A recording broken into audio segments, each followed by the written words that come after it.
جو میرا ہے وہ میرا ہی رہے گا، اسے مجھ سے کوئی چھین نہیں سکتا، کوئی بھی نہیں ابو موسیٰ۔ 12 سال کی عمر میں بھی وہ بڑے اعتماد سے مجھ سے یہ بات کہہ رہی تھی۔ میں نے اس کی چھوٹی سی ناک پکڑی اور دبا دی۔ میں نے کہا بہت بڑی بڑی باتیں کرنی آ گئی ہیں تمہیں، کم بولا کرو لڑکی۔ میں نے اس کا گال تھپ تھپا کے کہا تھا۔ وہ میری چچا زاد تھی اور ہمارا گھر اوپر نیچے کا تھا، لیکن میرے والد اور میرے چچا میں بہت اتفاق تھا۔ میری عمر اس وقت 24 سال ہو گئی تھی۔ میں اس وقت یونیورسٹی میں تھا اور وہ 7ویں جماعت میں تھی۔ ہم 2 ہی بھائی تھے، بڑا میں تھا ابو موسیٰ اور مجھ سے چھوٹا بھائی عیسیٰ تھا۔ ہماری کوئی بھی بہن نہیں تھی، اس لیے چچا کی چھوٹی بیٹی نور بانو کو میں نے ہمیشہ اپنی چھوٹی بہن ہی سمجھا تھا۔ چچا کے پاس 2 ہی بچے تھے، ان کا بیٹا عیسیٰ کی عمر کا تھا، یہی کوئی 18 سال کا۔ یہ سمجھ لیں کہ ہمارے گھر میں بس وہی گڑیا جیسی لڑکی تھی جس سے ہم سب پیار کرتے تھے۔ میرے والدین، چچا چچی، اس کا اپنا بھائی شہروز اور ہم دونوں بھی آج تک کبھی نور بانو کی کوئی بات ٹالی نہیں گئی تھی۔ وہ جس چیز پہ ہاتھ رکھتی وہ چیز اس کی دسترس میں کر دی جاتی۔ جیسے جیسے وہ بڑی ہوتی جا رہی تھی ہم سب اس کے نخرے اٹھاتے تھے۔ نور بانو کے شوق نرالے سے تھے، اسے لڑکیوں کی طرح گڑیوں سے کھیلنے کی عادت نہیں تھی۔ وہ بیٹ بال سے کھیلتی تھی، فٹ بال کھیلتی تھی۔ آزادی منانے کے لیے جب ہم سب لڑکے چھت پہ پٹاخے پھوڑتے، فائر کرتے، تو وہ ہمارے ساتھ مل کر یہ سب کچھ کرتی تھی، یہاں تک کہ پتنگ بھی اڑاتی تھی۔ میں نے کبھی غور نہیں کیا تھا کہ وہ ہر وقت میرے ساتھ ساتھ رہتی تھی۔ میں پتنگ اڑا رہا ہوتا تھا تو ڈور اس کے ہاتھ میں ہوتی تھی، ساتھ ساتھ اس کی چبڑ چبڑ زبان چلتی رہتی تھی۔ جب 12 سال کی ہوئی تو کہنے لگی، ابو موسیٰ یہ مجھے دو، میں اڑاؤں گی۔ میں نے کہا ہاتھ کٹ جائے گا تمہارا، عام ڈور نہیں ہے، یہ بہت سخت ہے۔ کہنے لگی جب آپ کا نہیں کٹا تو میرا ہاتھ کیوں کٹے گا؟ میں نے کہا اس لیے کیونکہ تم لڑکی ہو۔ وہ کہنے لگی تو کیا ہوا، مجھے دینا، مجھے سکھائیں کیسے اڑاتے ہیں۔ میں نے کہا تم باز آ جاؤ، نہیں اڑے گی تم سے۔ وہ کہنے لگی آپ سکھائیں گے تو آ جائے گی۔ دیکھیں آپ نے پینسل پکڑ کے لکھوانا بھی تو سکھایا تھا نا مجھے، اور مجھے لکھنا آ گیا۔ اور وہ کیا ہے جو نور بانو نہیں کر سکتی؟ وہ سب کچھ کر سکتی ہے۔ چھت پہ عیسیٰ بھی کھڑا تھا اور شہروز بھی۔ عیسیٰ کہنے لگا میرے بھائی کا پیچھا چھوڑو، جاؤ اپنے بھائی سے جا کے سیکھو۔ شہروز کہنے لگا نہیں نور بانو، میرے پاس مت آنا، اس وقت میں ابو موسیٰ کو بیٹ کر رہا ہوں۔ میری پتنگ اس کی پسند سے کافی آگے ہے، اگر تمہیں سکھانے لگ گیا تو ہار جاؤں گا۔ بسنت کا مہینہ تھا اور لاہور کی ہر چھت پہ پتنگیں اڑائی جا رہی تھیں۔ ہمارا بھی یہی کام تھا۔ جب میری چچی اوپر آئیں تو کہنے لگی نور بانو تم یہاں ہو، میں پورے گھر میں تمہیں تلاش کر رہی ہوں۔ چچی کے ہاتھ میں پکوڑوں کی پلیٹ تھی۔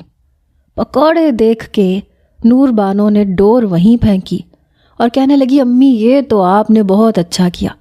اس نے چچی کے ہاتھ سے پکوڑوں کی پلیٹ پکڑی جس کے اندر چھوٹی سی پیالی میں چٹنی بھی رکھی ہوئی تھی، پھر میرے پاس آ گئی۔ کہنے لگی ابو موسیٰ جلدی سے منہ کھولیں، بہت مزے کے پکوڑے ہیں۔ میں نے کہا تنگ مت کرو، یہ شہروز کے بچے کو آج میں ہرا کے چھوڑوں گا۔ لیکن نور بانو بہت ضدی تھی، کہنے لگی منہ کھولے ہیں۔ میں نے کہا اچھا۔ سب سے پہلے اس نے مجھے کھلایا تھا، لیکن آدھا پکوڑا خود کھا گئی تھی۔ چچی کہنے لگی یہ تم یہاں کیا کر رہی ہو؟ وہ کہنے لگی آپ کو نظر نہیں آ رہا مقابلے بازی ہو رہی ہے، میں وہ دیکھ رہی ہوں۔ چچی کہنے لگی رنگ کالا ہو جائے گا تمہارا، پورا دن دھوپ میں پتنگ اڑاتی رہتی ہو۔ وہ کہنے لگی تو کیا ابو موسیٰ کا نہیں ہوگا کیا، شہروز بھائی بھی تو ہیں۔ یہ سن کے چچی نے اس کے سر پہ تھپکی لگائی۔ وہ کہنے لگی وہ لڑکے ہیں، لڑکوں کی خیر ہوتی ہے۔ وہ کہنے لگی پھر میری بھی خیر ہے، میں بھی کالی ہو جاؤں گی تو کوئی فرق نہیں پڑتا۔ شہروز کہنے لگا ادھر پکوڑے ادھر لے کے آؤ، سارے تمہارے لیے نہیں ہیں۔ وہ ایک کے بعد ایک پکوڑا کھا رہی تھی۔ وہ کہنے لگی آپ کو کیوں دوں، یہ سب یا تو میں کھاؤں گی یا پھر ابو موسیٰ۔ یہ سن کر شہروز نے مجھے کھا جانے والے انداز سے دیکھا تھا اور میں اسے چڑھانے لگا۔ میں نے کہا دیکھ لو نور بانو کو سگے بھائی کے بجائے میری فکر ہے، اپنے بڑے بھائی کی۔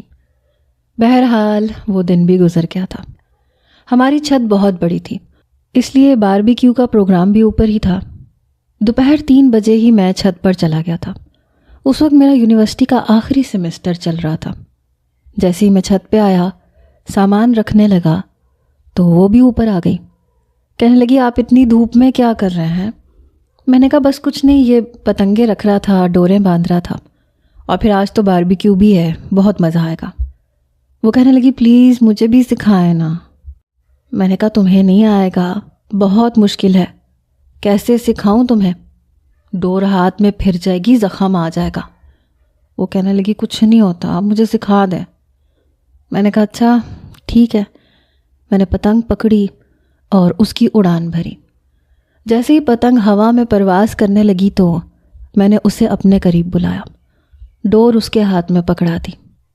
ہوا کا زور بہت زیادہ تھا، اس لیے جہاں سے اس نے ڈور پکڑی تھی اس سے آگے میں نے ہاتھ سے پکڑی تھی تاکہ اس کے ہاتھ پہ ڈور پھر نہ جائے اور وہ زخمی نہ ہو جائے۔ اس وقت وہ بالکل میرے پہلو سے لگی ہوئی تھی۔ میں اسے ہمیشہ اپنی چھوٹی بہن سمجھتا تھا اور وہ تھی بھی مجھ سے بہت چھوٹی۔ میں ایسی باتیں سوچ بھی نہیں سکتا تھا، اس لیے میں اس کے ساتھ ایسے ہی ٹریٹ کرتا تھا جیسے کہ شہروز۔ اس وقت بھی چھت پر بہت سی پتنگیں اڑ رہی تھیں۔ وہ بڑی خوش تھی، مجھے کہنے لگی دیکھ لیا آپ نے، مجھے پتنگ اڑانی آتی ہے۔ میں نے کہا ہاں تم تو مجھ سے بھی بہت اچھی اڑا رہی ہو، حالانکہ اس کے ہاتھ سے آگے میرا ہاتھ تھا۔ ہمارے سامنے پتنگ کسی اور کے ساتھ اٹک چکی تھی اور وہ پریشان ہو گئی۔ میں نے کہا پریشان نہ ہو، ابھی دیکھنا اس کی پتنگ میں کیسے ڈور سے الگ کرتا ہوں۔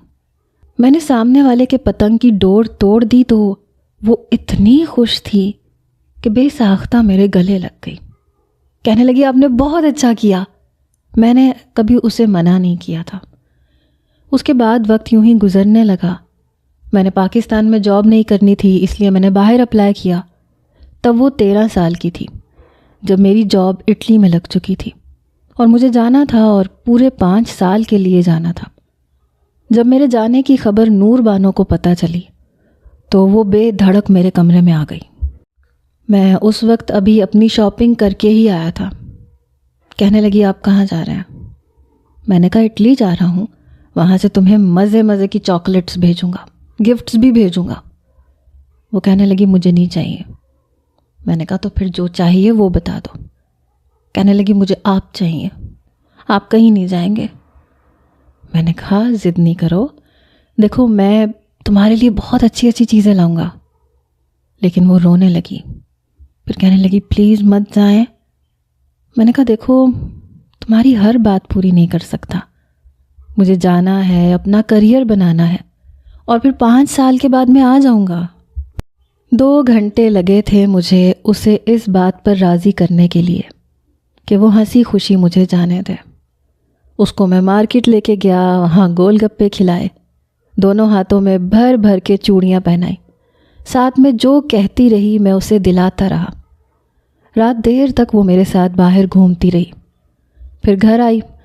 یوں تو میرے والدین بھی اداس تھے، لیکن جانتے تھے کہ میں اپنے بہترین مستقبل کے لیے ہی جا رہا ہوں۔ جانے سے پہلے میں امی سے کہہ کے گیا تھا کہ خالہ کو کہیے گا زینب کو میری امانت سمجھے، میں جب آؤں گا تو پھر اسی سے شادی کروں گا۔